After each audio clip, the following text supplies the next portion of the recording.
નવરાત્રિમાં વિઘ્ન બનશે મેઘરાજા। પહેલા નોરતાથી દશેરા સુધી ભારે વરસાદ પડવાની અંબાલાલ પટેલની આગાહી।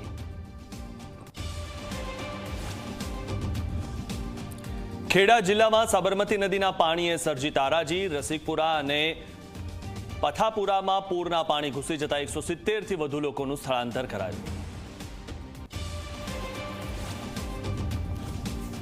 ગુજરાતના મંત્રીમંડળમાં ફેરફાર થવાના ધારાસભ્ય દર્શિતા શાહે આપ્યા સંકેત।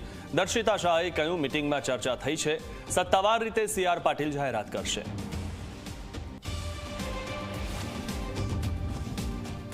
વડોદરામાં ગણેશ મૂર્તિ પર ઈંડા ફેંકનારા વિધર્મીની પોલીસે કરી ધરપકડ।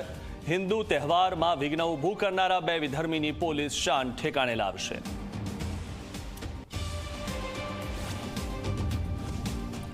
સુરતમાં વીમા કવચ સાથે પધાર્યા વિઘ્નહર્તા। ગણેશ ઉત્સવના આયોજકોએ બાપ્પાની પ્રતિમા, ભક્તો સહિતની વસ્તુઓનો 100 કરોડથી વધુનો લીધો વીમો।